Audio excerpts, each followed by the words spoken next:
Hey, how's it going? Marsha the Great here. The reason why I'm introducing myself as Marsha the Great now is because there's something that I need to tell you about a friend of mine, Pauline Chung, who's also a TI. Now, um, I sat in with an appointment with her with regards to her psychiatrist, Dr. Joshi, and essentially what I was doing there was I was in a video call with her, and I was in a video call with her discussing her treatment because despite having only one incident of attempted suicide, even though she was pushed off a bridge, she did not jump off it. Um, as she, even though she had only one instance of attempted suicide, um, basically she had been put on medications, unnecessary medications, for years on end, for quite some time. Okay, so like I think it was since 2022, probably even longer than that, where she had been subject to unnecessary injections. um I'd also attended a meeting with her before that where I was talking to another doctor that she was seeing, and I was talking with this other doctor that Pauline Chung was seeing over the phone. So I definitely think it might be longer than 2022. But there are a couple of meetings where I've sat in with Pauline Chung and discussed her medications with her. Now, where Dr. Joshi is concerned, I'm going to bring it back forward to November 13th. Um, he talked about how she had, paranoid schizophrenia. So I was challenging him. I said, first of all, do you have any brain scans to ascertain whether or not she has paranoid schizophrenia? Have you done any DNA tests? Have you done any genetic tests to ascertain whether or not she has paranoid schizophrenia? And then he said, no. I said, have you done any research with regards to the Frey effect, or with regards to gang stalking as a whole, or with regards to the directed energy weapons that are advertised by um, multiple defense companies? I think I said something along those lines anyway. And he started saying, no, no. And I said, what worries me is that you're basically saying that Pauline has relapsed where there's no proof of her relapsing. And you're basically making all these assumptions just for her to remain on injections when you don't know for sure what her diagnosis is, what her state of mind is. She's had repeated sectionings, even though there have been no prior inciting incidents for her to end up in sectioning, right? So I really challenged this man. Like November 13th, really challenged him, right? And then that was November 13th. November 13th, I challenged him. And what he did was he invited me back. He invited me to look at Pauline's medical health records. He invited me to do that. He invited me to look at her records and then come back um, on December 18th. So he said, look at her medical records, come back December 18th, and then after you come back December 18th, we will discover what's going on with the medical records then. Okay, so that was that. So leading up until that point, there were already problems with Pauline's medical records. First of all, I only get images, so that means our communications have been hacked. Second thing is that on the day of Pauline's appointment, Dr. Joshi goes back on his word. Okay, Dr. Joshi goes back on his word December 18th, citing that if Pauline absolutely insists on having me there for the CTO meeting, for her CTO meeting, over the phone, then he's not going to go through with the meeting. Then he's not going to go through with the CTO meeting. And her advocate reminded Pauline that if Pauline refuses the CTO meeting without me being present there, then it would be then it would be in violation of a CTO agreement or something like that. Essentially, if Pauline refused the CTO meeting, it means that Dr. Joshi had grounds to section her. So basically what he did was coercion and blackmail.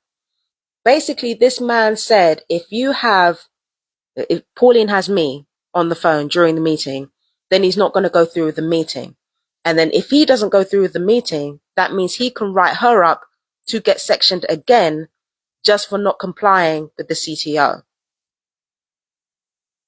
So he coerced her after he promised me that I could sit in on the next meeting after reading the medical records. He basically reneged on his promise, right? That's the first thing he did.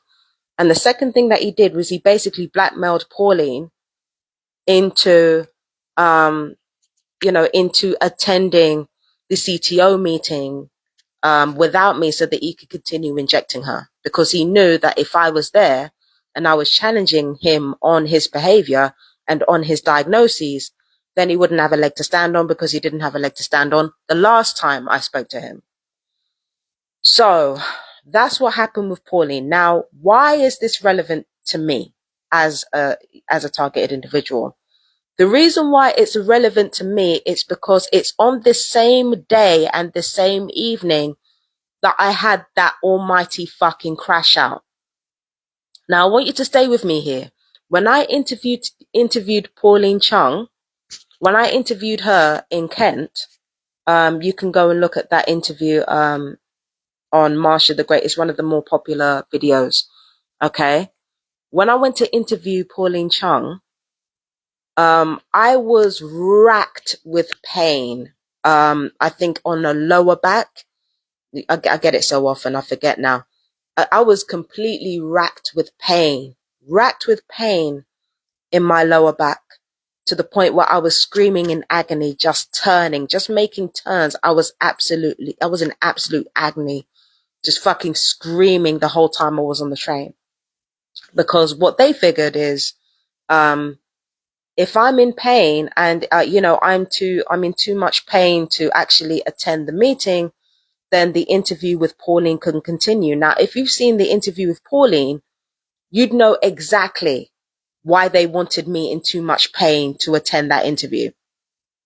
If you've seen that interview, you'd know exactly why they didn't want me with her, right? And it's the same instance here.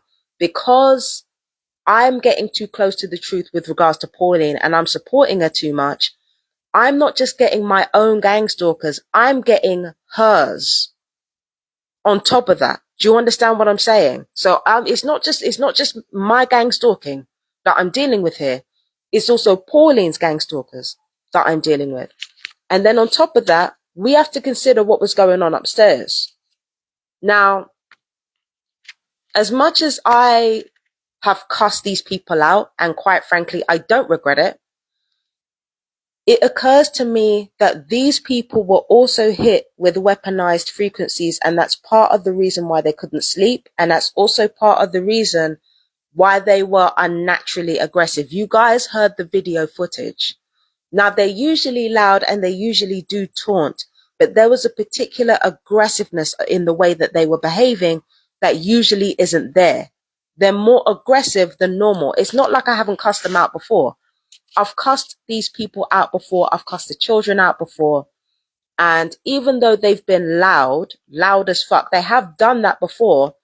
This was on another level of violent, which meant these people were also being bombarded with weaponized frequencies right along with me.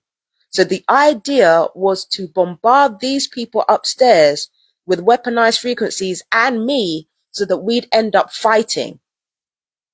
Do you understand what I'm saying? So we'd end up getting angry and I'd end up being sectioned as well. That was the whole point of these weaponized frequencies being used on me, so that I would be, tempted to do something reckless. I did do something reckless, right? So I'd be tempted to do something reckless, which I did do. And I would have a section worthy breakdown, only it went too far for the gang stalkers, because the gang stalkers didn't want me to be screaming and crying and saying, I want everybody to die. That was not supposed to be the point. It was not supposed to be the point that I was saying I wanted everybody to die. It was not supposed to be the point that I threw a dumbbell at the wall and caused property damage. It wasn't supposed to go that far, but it did. It went to the point where I had to go out for a walk, and even when I came back, I was just still angry. I was still pissed off when I came home. That means there was a sustained weaponized frequency at the property. Because how the fuck am I coming home after all of that and I'm still pissed off? I thought it was the purity of the situation that was pissing me off. No, there were weaponized frequencies. There's a reason why I was so out of fucking pocket before, and now I'm sitting in front of you speaking as regular Marsha the Great. There's a reason for that. It was because the frequencies were weaponized, not only against Pauline, but also against me. Dorset police, it seems, and Sussex police might be linked here, or Dorset police might be working with other businesses here in Brighton, because Brighton is along the coast, Bournemouth is along the coast. You know what I mean? So it could be that, but yeah, like Pauline Chung's gang stalkers are all over my shit. In fact, I think they've even hacked me at one point. I think they've hacked me several times. They've been all over my shit. So that's what's responsible for everything. And if I'm going to be completely honest with you, I think these people up here, even they knew something was wrong. Because even they knew something was wrong. And I don't think they could put their finger on it. They knew something was wrong. And I think they might have even put their finger on it before I did. Because I'm like, I'm so caught in the anger, so caught in the rage, that it never fucking occurred to me that it could be weaponized frequencies. Do you understand what I'm saying? So that's what I'm getting at here. Everything that's happened is because of the Pauline Chung meeting that I was supposed to have. That's actually what happened. Only it went too far. Now everybody's scared for their lives. Now the intelligence services behind my gang stalking and behind Pauline's gang stalking are worrying a little bit. Now they're trying to put a brave face on it. They're trying to make fun of the situation. They're trying to put a brave face on it, but they're fucking worried. They're fucking worried because they know I'm not the one to fucking play with. Now I'm starting to understand why the police can't be called and why the ambulance can't be called. Because from time the police and ambulance are called, even though I went online and explained everything, yeah, that's when all bets are off. That's why emergency services can't be contacted. Because I was wondering, I'm going online talking all this shit. Why haven't emergency services been contacted yet? What's going on? That's why. Because Dorset police are involved. Because Dorset police are involved. Like, Pauline's perps are so fucking stupid. Now they're getting involved in my shit. And I'm not like Pauline. Pauline is a powerhouse. Don't get it twisted. Don't ever let it get it twisted. Sorry. Don't ever get it twisted, right? She's a powerhouse, but she's very small. She's very small, and she's had a lot, the brutalization that woman has been through because of it. She's very small and very fragile physically.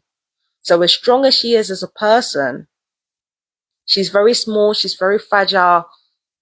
People don't really fear her because she's a small, Asian woman, right? She's Asian British, but she's a small Asian woman. Big black woman over here. People are already scared of me because of how dark and big I am, right? So on top of that, you've got a big, dark woman with weaponized frequencies, with a running, already somebody known to have a short fuse. Now you've added that into the mix, combined with the fact that I really don't give a fuck whether anybody sections me or not. Because with Pauline, they brutalize her every time. When they've sectioned her in the past, Pauline has been brutalized. I don't know what it is about her as a person, or what it is about her frame, what it is about her small size that makes people so fucking sadistic with her. I don't know what it is, but when she was sectioned, she was brutalized heavy. Now, with me, when it comes to sectioning me, that's a whole different ball game. And it's not even just because of my size, it's because I know my rights. And it's also because I don't deny anything. Pauline has to constantly maintain that she's well, that she's okay. And, you know, because you've seen her on camera. She's not, I mean, she's very smart and she's very clever, but she has a very simple and direct way of speaking. Whereas with me, I know how to speak the language of the psychiatrist. So not only am I big and strong, but I'm also intelligent and I can challenge psychiatrists in a way that keeps them on a wide berth. The police won't even fucking touch me. And I've been honest with them repeatedly. So now Pauline's gang stalkers are starting to understand I ain't the fucking one and I will blow this whole fucking shit up. And I'm not necessarily talking about the flat. I'm talking about gang stalking itself. I will blow this whole fucking shit up. Now they're starting to understand. Now they're starting to understand. I'll blow this whole fucking shit to the ground. I'm not just talking about the flat. I'm not talking about the flat. I'm talking about gang stalking as a whole. Because if these motherfuckers are killing me, I'm going to make damn sure they know the difference between killing someone and someone going out on their own terms. I'm going to make damn sure they know the difference. And like I said, I might fear death, but it doesn't mean I won't use it to my advantage. It doesn't mean that I don't know how to work people's violence and work people's nerves and work people. Like it really doesn't mean I don't know how to manipulate people on a certain level, you know. Because every time I lose, I win. I know how to use my vulnerabilities to get what the fuck I want out of a situation on top of my strengths. So I'm a whole different kettle of fish. And I feel like Pauline Chung's gang stalkers are starting to find that shit out very quick. They're even dumber than mine, if that's possible. Her gang stalkers are even dumber than mine. Like that's unimaginable. Unimaginable that they're stupider than my gang stalkers. That takes some beating. That, you see, the whole thing with Pauline, that's why nobody can call emergency services, or if they have, they're keeping it quiet. That's why. And also, I think pressure has been put on the people using the frequency weaponry. Pressure has been put on them to scale it down. That's another thing that I think is going on. Pressure has been put on them now to scale it down because everybody around here is getting scared and they know I don't play. And they know I understand what Zertzet Zong actually is. Zertzet Zong. You're literally trying to destroy a person without getting caught. That's what it is. And if somebody's killing me, you heard me say it several times, if somebody's killing me, if somebody tries to kill you, you kill back. Simple as. I don't play that shit. And now Pauline's gang stalkers are starting to learn very fast. But if it's all possible, they're dumber than my perps. Way dumber. And because they're way dumber than my perps, they're also more audacious, which is great for short-term gain, which is great for causing pain. Like, what I notice is that the Brighton gang stalkers are dumber than the London gang stalkers. But, like, whilst they're more willing to cause physical pain because they get off on that shit, whilst they're more willing to cause physical pain, and more willing to go for the short-term gratification of seeing somebody lose their shit or seeing somebody in pain, like long-term, they're just not strategists. They're not strategists at all. They're just not good at the long term. They're not good at the long game. All they know is the short-term gratification of causing somebody enough pain to wild out. And that's all they know.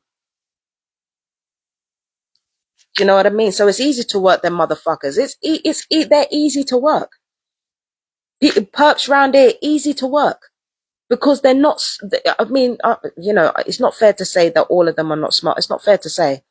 I think a lot of people are very smart. But like, they're easy to work. Easy work. Easy to work, like, mentally and intellectually. even if they cause you a certain amount of pain and a certain amount of distress, like they did to me yesterday. And like I said, the gang stalkers last night, they tried to put a brave face on it by having smiling perps everywhere, trying to mock me, saying, oh, she's lost her temper. They were fucking scared. These perps were fucking scared. Do you understand? The perps are scared of me. The people behind the gang stalkers are fucking scared. They were scared. They tried to play it off like, they couldn't decide whether to be scared of me or not. So on the one hand, they're saying, oh, watch out, she's got a temper. And then on the other hand, they're trying to say, oh, they shouldn't be scared of you, eh? Well, you could have fooled me.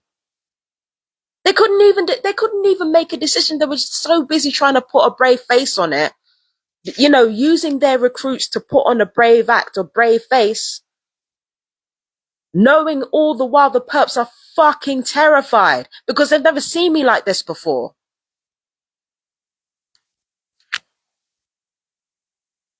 The perps were fucking terrified because Dorset police, Pauline's perps, they go for the short-term gratification every single time. And they usually do it through the frequency weaponry. Just like these people down here in Brighton, just like my perps down here in Brighton, or the ones handling the directed energy weapons. They go for the short term every fucking time. Every time. Short term gratification. Every time. Me, I go for the long term. Because I know people think I'm mad. And if people think I'm mad, people think you're mad. People think you're stupid.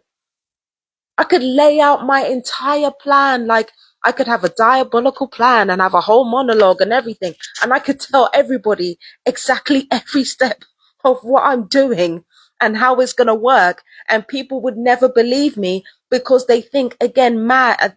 Once again, they think I'm mad. And also they think mad equals stupid.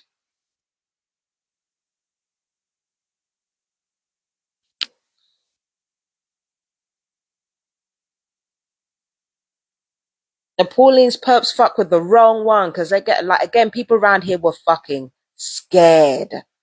Now they understand. Now they understand exactly what happens if them frequency weapons go up again. Now they understand what happens when them frequency weapons go up a notch, go up more than they should. And on top of that, we have to consider that, like, are there not more violent crimes around Brighton? Are there not more ambulances being called? Yeah, it's about that time, isn't it? Either the DEW weapons are being fired with increased intensity, or it's the frequency weapons. The DEW weapons are fired with increasing integrity, or the frequency weapons, or both, man. But it's winter. Winter is the optimal time for DEW torture and frequency weaponry. Like the solstices, when it comes to the solstices, that's usually the time when we get like the most increased directed energy weapon usage and the most increased frequency weapon usage, right? That's the time when we usually get the most increased levels with those weapons. Do you understand what I'm saying? The solstices. Because during hot weather, increasing the frequency weapons, like, it causes people to become angrier, more irritable. We saw that with the far right riots, I think, in 2024. Like, when it's summer, the people's blood is already running hot, right? That's the perfect time to turn them frequency weapons all the way up and have people losing their tempers. Because when the time is hot, the blood runs hot, tempers are more likely to be frayed. And then when it comes to the DEW weaponry, there has to be more effort put into the physical trauma, because when it's hot and when it's warm, the muscles are looser. Everything is looser. Yeah? Heat scorches the body. Heat scorches the body. but enough heat relaxes the muscles. So the muscles are not as easy to penetrate and not as easy to target when it's hot. The bones are not that easy, even that easy to target when it's hot. That's why when it came to June, around June time, when I first moved in here, before I got that really horrible torture, like in the core of my body, there were pressure points hit on particular parts of my body first, acupuncture, so that it could increase the pain. So during the summer, DEWs and frequency weapons are likely to increase because the hot weather, it gets people's blood up, and also the muscles are more relaxed. So the torture is less effective. So there has to be more effort with the torture. Then comes the winter solstice, the winter time. Again, frequency weapons up, directed energy weapons up, but for the opposite reason. When it's winter time, it's optimally chilly, which means thermal imaging is more effective. It's more effective in cold weather. It's more effective in cold weather. Do you understand what I mean? So, if there are like heat-seeking things, like heat-seeking imagery, which, you know, which can be used to detect us, it makes it easier to pinpoint where we are because of the heat signatures within us and within our home. We're easier to detect when the weather's cold. So, yeah, we're easier to detect, we're easier to find, which means that the firing of the weapons are more likely to be effective.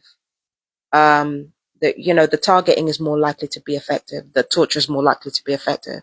And then on top of that, during cold weather, the muscles contract, like everything contracts in cold weather. Whilst it's tightened like that, it makes the pain less bearable. It makes the pain really, really bad. Like if you get hit in a bone, the bone torture. We got to talk about the bone torture, man, because like the bones during winter, if your bones are particularly brittle, the cold goes through your bones, which means that your bones are more vulnerable to the torture. Not just your muscles, your bone as well, because they're, especially for women, because our bones are porous, right? So the torture is more elevated. The torture is more elevated during the winter. So it goes through your pores, not your pores, it goes through your muscles and your bone. It becomes, the DEWs become especially painful during winter. And then we got to get onto the frequency weaponry. Now, you guys notice that there are more deaths and more suicides than normal. That is because the cold during the northern hemisphere, like that's already a very depressing time for a lot of people. But then you have to understand that because of austerity cuts and because like older people are more likely to be vulnerable anyway, during the winter, there are a lot of deaths during winter. So there's the grief to contend with. Also, the energy bills are higher. The food costs are higher. Everything's higher during the winter. So tempers are frayed. That's the perfect time to use frequency weapons on people, especially those that are already mentally vulnerable. So combine that with my targeting and Pauline's targeting, and that's how you explain everything that's happened in the last couple of days. That's how you explain it, including what happened upstairs with these idiots.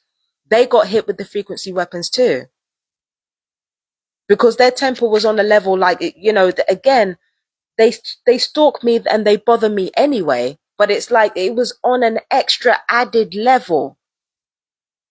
You could hear it. It was on an extra added that was not them. That's not like them. It's like them to make noise. It's like them to be fucking annoying, but on that level? And in defense of your kids, come on, man. I've said some wild ass shit about your kids before. Way wilder than that. They were targeted as well. This whole property was targeted.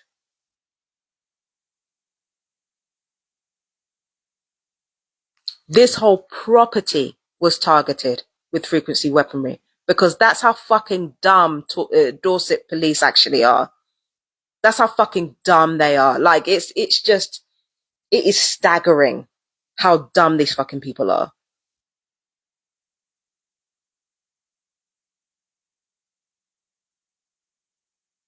So yeah, I've been expecting emergency services for the last couple of days now. They still ain't here yet. There's a reason why they're not here. Imagine me explaining this shit to them. Imagine me not only confessing to everything, but confessing why. That's going to be an interesting conversation.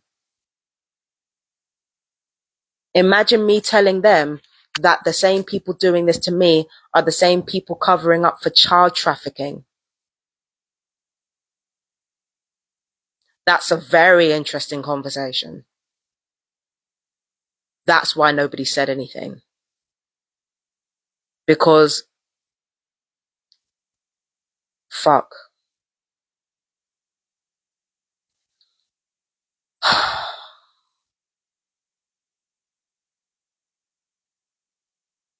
This is the first and last time I'm ever going to say this to my perps. I'm sorry.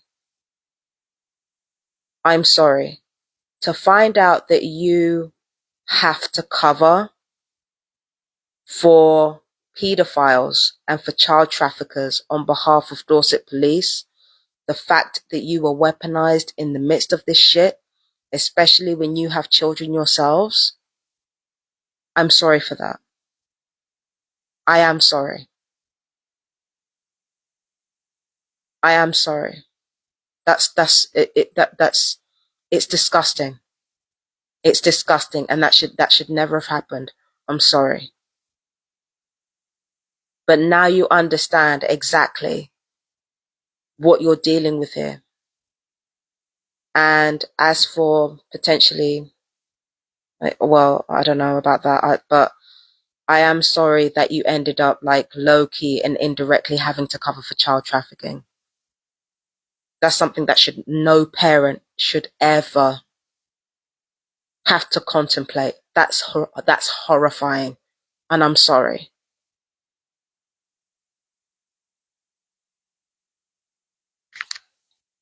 I'm really sorry. That's horrifying as fuck. So all of this, endangerment, potential endangerment to your lives, all of this fear was to cover up for child trafficking. And this is not me weaponizing it to make myself look good. It's not. I'm a reckless person. When my blood is up, I'm fucking reckless. I can't make excuses for that. So this is not me weaponizing anything this time. This is me like being open and honest and saying I'm really sorry. This is some horrific shit. This is some horrific shit. No parent should have to go through that shit. None.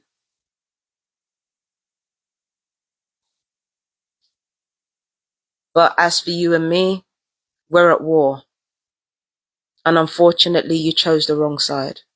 It is what it is.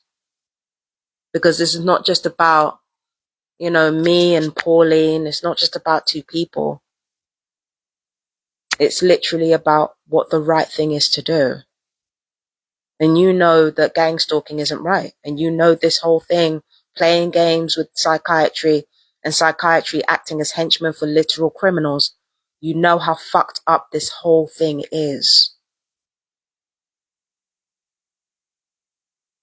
But I am sorry. We're at war. It's nothing personal. I know you gotta survive, but I've got more than survival to think about. We all have to die at some point. We have to decide how we're gonna go out. And I refuse to go out as gang stalking's bitch. I'm sorry. That means you and I are at war. Even though deep down, we believe the same things. It's a shame. Anyway, I gotta go. Yeah. It is a profoundly lonely thing to go through something like this, but it is what it is. Anyway, my fellow TIs, you stay strong, you stay blessed. Marsha the Great's back. And for now, she's out.